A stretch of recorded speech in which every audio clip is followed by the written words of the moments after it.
Practice set 1.5 मधील question number 6 बघतोय. Out of 900 kilometre we shall travel some distance by bus and some by aeroplane. Bus travels with average speed of 60 km per hour and the average speed of aeroplane is 700 km per hour. It takes 5 hours to complete the journey. Find the distance we shall travel by bus. ठीक आहे. आता बघा आपल्याला सगळ्यात पहिल्यांदा विशालने बसने किती travel केले किंवा एरोप्लेनने किती ट्रॅव्हल केले माहित नाही. किती डिस्टन्स ट्रॅव्हल केलं हे माहित नाही. मग आपण काय लिहिणार, distance travel by bus B X kilometre आणि distance travel by aeroplane B Y kilometre. ठीक आहे.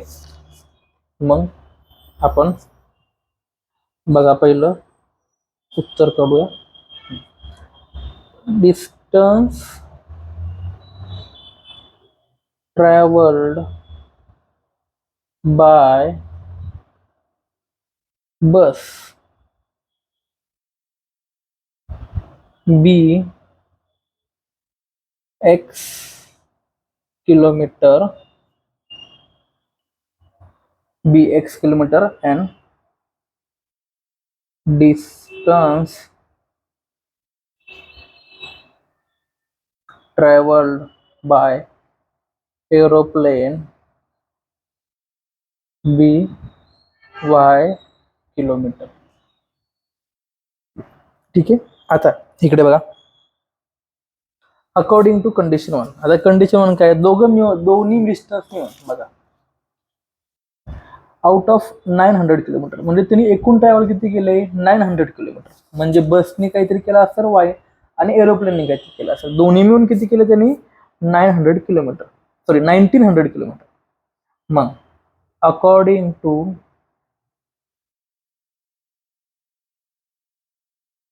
कंडिशन 1. आता बघा एक्सने काय म्हणजे बसने काहीतरी केलं असेल, वायने काहीतरी केलं असेल, पण दोन्ही मिळून त्यांनी किती केलंय 1900 म्हणजे 1900 किलोमीटर. हे झालं पहिलं इक्वेशन. आता आपल्याला बघायचंय दुसरं इक्वेशन. काय बघायचंय, दुसरं इक्वेशन फॉर्म करताना आपल्याला दुसरी कंडिशन बघायचंय. आता दुसरी कंडिशन साठी बघा त्याने काय, बघा पहिली कंडिशन होती दोन्ही मिळून त्याने 1900 किलोमीटर ट्रॅव्हल केलं. दुसरी कंडिशन काय की त्याला ते ट्रॅव्हलिंग करायला 5 तास लागले म्हणजे टाइम. आता हे डिस्टन्स साठी काढलं, आता टाइम साठी. आता बघा टाइमचा फॉर्म्युला काय आहे, time is equal to distance upon speed. ठीक आहे. आता आपण बस साठी बघू. आता बघा अकॉर्डिंग टू कंडिशन 2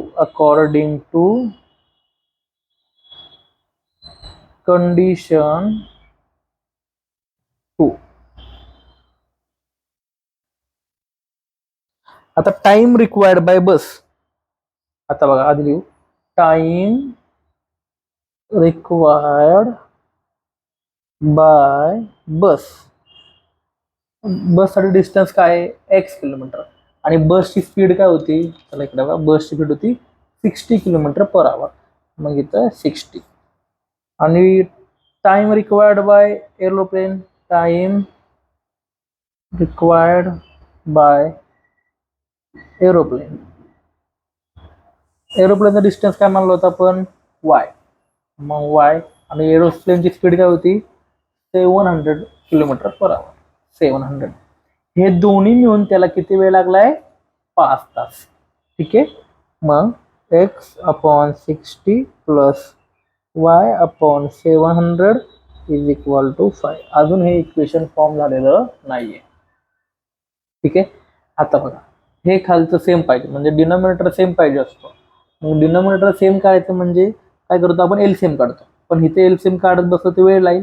मग काय करणार, ह्या 60ने ह्या पूर्णला मल्टिप्लाय करणार, ह्या पूर्ण फ्रॅक्शनला, आणि ह्या 700ने ह्या पूर्णला.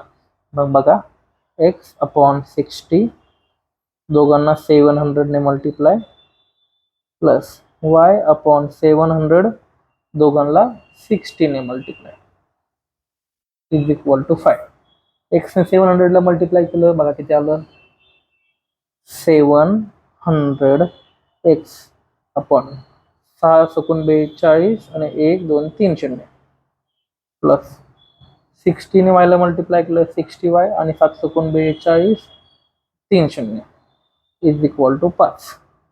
आता हे एकदाच लिहू शकतो 700x plus 60y upon 42,000 is equal to 5. आता हे 42,000 इकडे डिवाइड इकडे आल्यावर multiply 700x plus 60y is equal to 5 गुणिले 42,000. मग 700x प्लस 60y 42 गुणिले 10 2 5 210 आणि 1 2 3 शून्य म्हणजे 2,10,000. ठीक आहे. आता ह्या सगळ्याला आपण 10 ने डिवाइड करू. कितीने? 10 ने. इकडे बघा इथे पण 10 ने डिवाइड, इथे पण 10 ने आणि इथे पण. मग इक्वेशन बघा 70x कॅन्सल, हे कॅन्सल, हे cancel plus 6y is equal to 21,000. ठीक आहे. इथपर्यंत समजलं. आता परत ह्याला आपण 2 ने डिवाइड करू शकतो की 70ला पण 2 डिवाइड करते, 6ला पण 2 आणि 21,000ला पण 2. परत 2 ने डिवाइड केलं तर इकडे बघा 70x ला 2 ने डिवाइड केलं, 6y ला 2 ने आणि 21,000ला 2. 70x ला 2 ने केलं 35x, 6y ला 2 ने केलं 3y आणि 21,000ला 2 केलं 10,500. हे झालं इक्वेशन नंबर 2. आता आपलं इक्वेशन नंबर 1 काय होतं? इकडे बघा x plus y is equal to 1900. x plus y is equal to 1900 आणि दुसरं काय आलंय 35x plus 3y is equal to 10,500. आता बघा आता काय करायचं? हा 3y हा पण 3y असता, हा 3y असता तर पण हा प्लसचा आहे, मग आपण सबट्रॅक्शन करून हे कट करू शकलो असतो. मग ह्याला 3y करा. मग मल्टिप्लाय इक्वेशन 1/3. ठीक आहे, गॉट इट. मग x plus y is equal to 1900 ला 3 ने मल्टिप्लाय करू. मग 3x प्लस 3y 19 त्रिक 57 आणि हे 2 शून्य. क्लिअर. आता हे झालं इक्वेशन नंबर 3. आता जो इक्वेशन नंबर 2 आहे आपलं, त्या सेकंडची आणि ह्या थर्डची काय करायची? Subtraction. Subtraction of equation 2 and 3. ठीक आहे. 2 काय आपलं 35x plus 3y is equal to 10,500. Subtract 3x plus 3y is equal to 5,700. हे मायनसचे 3x मायनसचे 3y हे मायनसचे 5700. ठीक आहे. आता इकडे बघा 35x मध्ये 3x गेले उरले 32x प्लसचे 3y मायनसचे 3y कॅन्सल आणि 10,500 मधनं 5,700 गेले उरले बघा 4 48 डबल 0. आता x इज इक्वल टू 48 भागिले 32. आता 32 ने डिवाइड करायचं. मग इथं 32 ने डिवाइड केलं, इथे 32 इथे 32 इथं 16 उरले 32 इथे 32 इथं पण 32 इथे 32 म्हणजे इथं 16 उरले 16 आणि हे 2 शून्य. हा आपण 32 5 160 आणि हा वरचा 0 150. x इज इक्वल टू चला म्हणजे आपण 32 ला 150 ने 150 ला 32 ने मल्टिप्लाय करायचं. तर हेच उत्तर येणार आहे. x is equal to 150. x म्हणजेच काय होतं आपण चला आता तुम्हाला इकडे करून दाखवतो मी. आता बघा 4800 भागिले 32 32 एके 32 उरले 16 इथनं वरनं एक शून्य खाली घेतला. ठीक आहे. आता इकडे बघा 32 एके 32, 32 दोन 64, 32 यामध्ये 32 ॲड केले इथं 6 96. ठीक आहे, 3 ॲड केले ह्याच्यामध्ये 32 ॲड केले तर इथं 8 होणार. 32 आणि इथं 8 होणार. आजच्याला इथं 32 ॲड करू आपण, समजा इथं 8 झाले आणि 9 3 12, 12 128 ह्याच्यामध्ये 32 ॲड केले.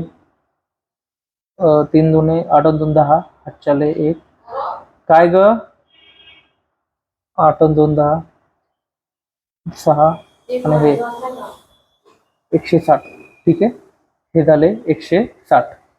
समजलं इथपर्यंत? म्हणजे इथे 1 2 3 हे 4 आणि हे 5, हे 5 160. समजलं? इथे 0 0 0 पण हा 0 उरला, आपण वरती घेतला 150. कसं 150 आला समजलं? म्हणजे x is equal to 150. X म्हणजेच काय म्हणलो आपण? एक्स म्हणजे काय होतं? Distance travel by bus B X kilometre. मग लिहा डिस्टन्स. आपल्याला प्रश्न बनतोच होता. प्रश्न काय होता बघा इकडे. प्रश्न काय होता आपला? Find the distance we shall travel by bus. मग distance travelled by Vishal by bus is equal to 150 kilometre. ठीक आहे, समजलं? Got it?